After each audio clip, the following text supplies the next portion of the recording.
Doctor ইউনূসের মতো একজন প্রতারক আমি আমার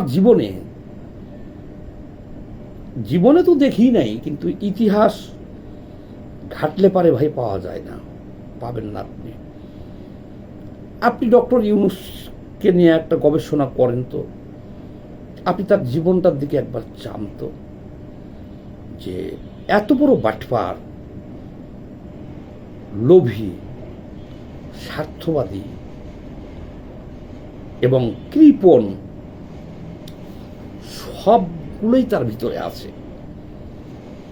চিটার, বাটপার, প্রতারক, কৃপণ,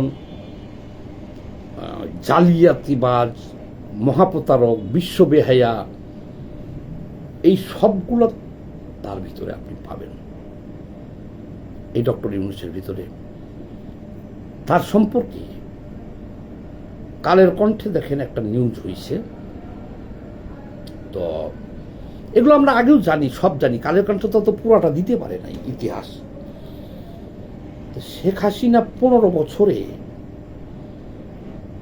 যে লুটপাট করছে, 18 মাসে তো তার চেয়ে বহুত বহুত বহুত গুণ বেশি লুটপাট করছে। বলবেন শেখ হাসিনার থেকে তুলনা করলেন কেন? অর্থাৎ শেখ হাসিনা 15 বছরে যা করছে, আরে শেখ হাসিনা একলা না, বাংলাদেশে এ পর্যন্ত যতগুলো সরকার আইছে, যত মন্ত্রী এমপি হয়েছে, তত্ত্বাবধায়ক সরকার হয়েছে, আরে ভাই কেউ চুরি করলে একটু গোপনে করে, যেটা খুঁজা বাইর করতে একটু সময় লাগে। আর ডক্টর ইউনূস সে যে ডাকাতি করছে একেবারে প্রকাশ্য, একেবারে প্রকাশ্য। একটা অভ্যুত্থান হয়েছে তো পরিবর্তনের জন্য, ইনসাফ কায়েমের জন্য। এত বড় একটা অভ্যুত্থান হয়েছে কিসের জন্য? ইনসাফ কায়েমের জন্য, ন্যায় বিচারের জন্য, লুটপাট বন্ধের জন্য। কিন্তু ডক্টর ইউনূস ক্ষমতায় আইসা সে তো আজান দিয়া লুটপাট শুরু করছে, আজান দিয়ে লুটপাট শুরু করছে। এর মতো বেয়াদব, বিশ্ব বেহায়া, বাটপার আমি আর একটাও দেখি নাই। চিন্তা করছেন, সে ক্ষমতায় বসে নিজেই উস্কানি দিছে মব সন্ত্রাসের।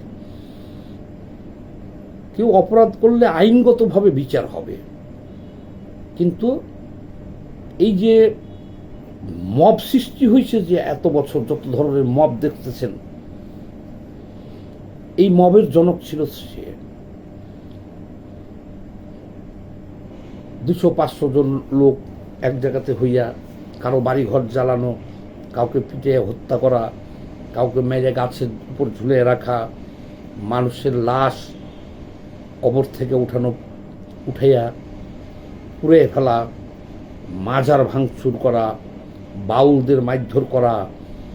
মোটের ওপর কথা হলো কি, তার মব বাহিনী 18 মাস বাংলাদেশে যা খুশি তাই করছে, এবং সে হুকুম দিছে আরো প্রশাসনকে সহায়তা করতে বলছে যে এই মব বাহিনী যা করে তাই করব। বৈষম্যবিরোধী ছাত্র আন্দোলনে এরা সারা দেশে দেখেন আঙ্গুল ফুলে সবাই কলার গাছ হয়ে গেছে। যে নাসির পাটোয়ারি 5ই আগস্টের আগে 16,000 টাকা বেতনে চাকরি করত RFL কোম্পানিতে, সে এখন 40 লাখ টাকার দামের গাড়িতে চলে। এটা হলো ডক্টর ইউনূস সবাইকে লুটপাট করার একটা সুযোগ করে দিয়েছিল, সবাইকে। সব সমন্বয়করা দেখবেন রাতারাতি বাড়ি গাড়ির মালিক হয়ে গেছে, কারি কারি টাকা পয়সার মালিক হয়ে গেছে।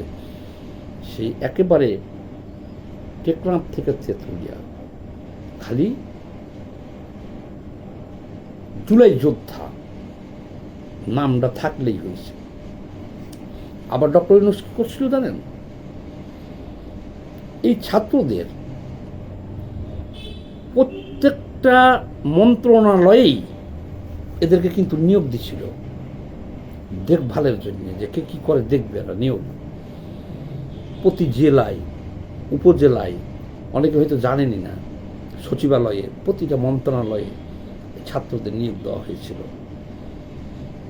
যে কী ধরনের যে একটা বড় ধরনের লুটপাট সমাজ দেশে চলছে, এগুলো তো এখন সব পত্রিকায় আসতেছে। এবার আসেন ডক্টর ইউনূসের ইতিহাসটা একটু বলি। দেখেন, হাইকোর্টের রায় ছিল 666 কোটি টাকা ডক্টর ইউনূসকে দিতে হবে, ট্যাক্স সরকারকে, এটা জরিমানা ট্যাক্স। উনি হাইকোর্ট উনি ক্ষমতায় আইসা এক কলমের খোঁচাই ওটা মাফ করাই দিল। হাইকোর্ট কি মিথ্যা বলছিল? মিথ্যা বলে নাই, তার ট্যাক্স এটা দেয় নাই। আরো 220টা মামলা করেছিল, যাদেরকে পেনশন না দিয়েই, পাওনা বুঝে না দিয়েই গ্রামীণ টেলিফোন থেকে চাকরিচ্যুত করা হয়েছে তাদের অবৈধভাবে, তারা মামলা করছিল। সেই মামলায় তারা 12-13 হাজার কোটি টাকা পাইত, 12-13 হাজার কোটি টাকা পাইত। কিন্তু সেখানে ডক্টর ইউনূস ক্ষমতায় আসার পরে উল্টা আরও সেসব মামলা তো গায়েব করছেই, উল্টা যারা মামলা করছিল তারা অনেকেই জেলে, অনেকে পালাই গেছে দেশ ছেড়ে, অনেকে আত্মগোপনে, অডিও শেষ। ডক্টর ইউনূস এই গ্রামীণ ব্যাংকে 2029 সাল পর্যন্ত সরকারকে কোনো ট্যাক্স দিতে হবে না, তার আগাম লিখে নিচ্ছে, মাপ, হাজার হাজার কোটি টাকা মাপ। ডক্টর ইউনূস সরকারের ছিল হলো 30% ছিল গ্রামীণ ব্যাংকে সরকারের শেয়ার, সেটাকে কমে আরো 10%, 15% সে লয়ে গেছে, সরি আরো 20% লয়ে গেছে। এখন সরকারের আছে মাত্র 10% ওখানে, তাহলে আরো 20% ওখান থেকে নিয়ে গেছে। গ্রামীণ বিশ্ববিদ্যালয় একটা উনি নিয়ে নিয়েছে, আপনারা সবাই জানেন। আচ্ছা, ক্ষমতায় নিজে থাইকা নিজে এইভাবে ওপেন সব কিছু নিচে, এর আগে কোনো সরকার নিচে নিতে পারে যার লজ্জা শরম আছে?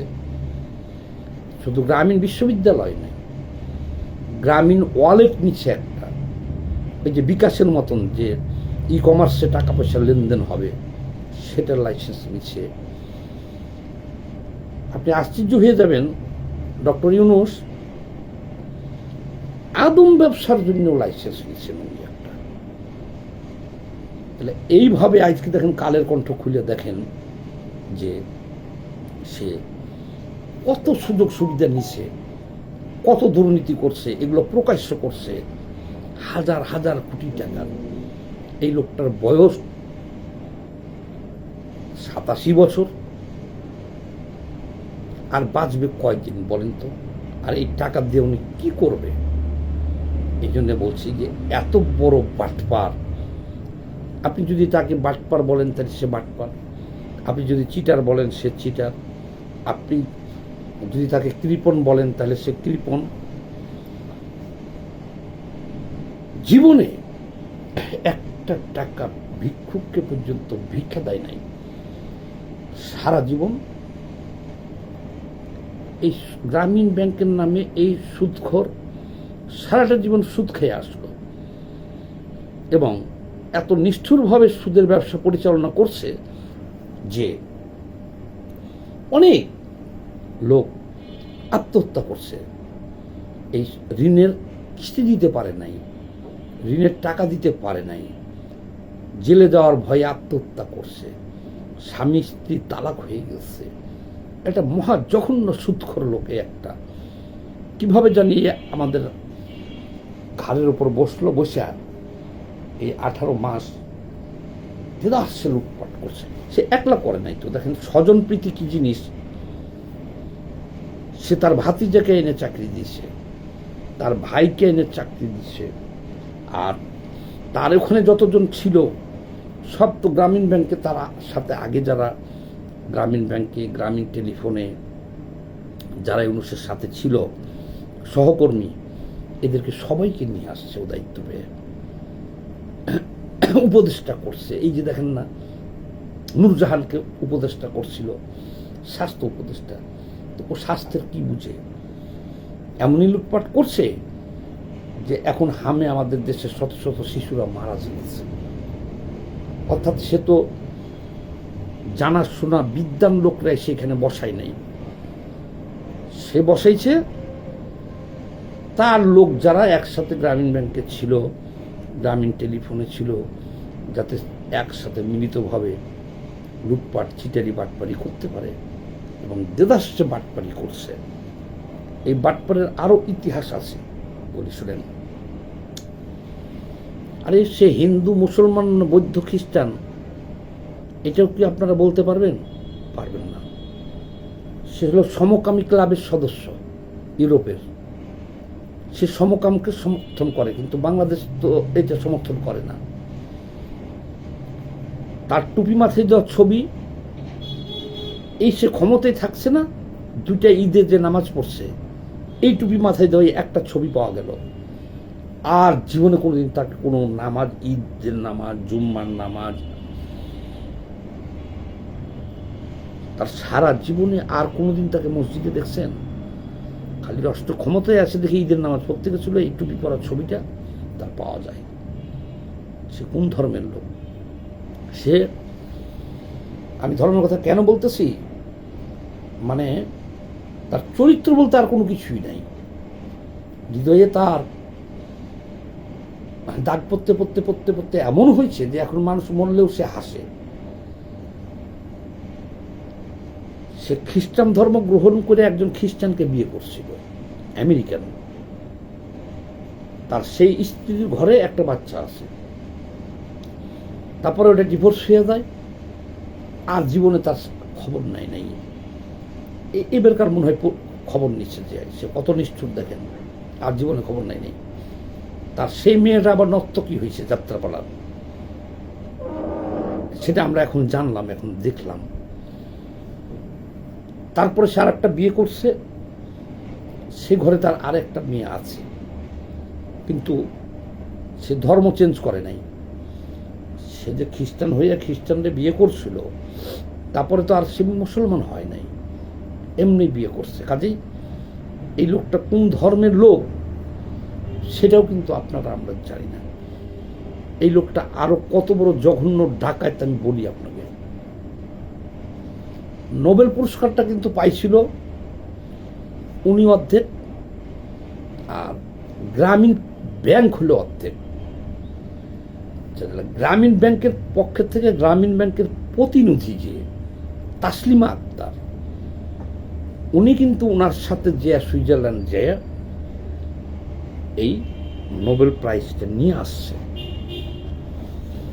কিন্তু এই নোবেল প্রাইজটা নিয়ে আসছে, কিন্তু আজ পর্যন্ত দেখছেন সেই মেয়েটার কোথাও আছে, সেই মেয়েটাকে মাইরে ফেলছে না গুম করে ফেলছে কেউ জানে না। ওই যে উনি থাকলে গ্রামীণ ব্যাংকে সবাই তখন, এবং এটা রুলস, যখনই নোবেল জয়ী বলতে হবে তখন দুজনের নাম নিতে হবে, যে নোবেল গ্রামীণ ব্যাংক অর্ধেক এবং গ্রামীণ ব্যাংক অর্ধেক এবং ডক্টর ইউনূস অর্ধেক।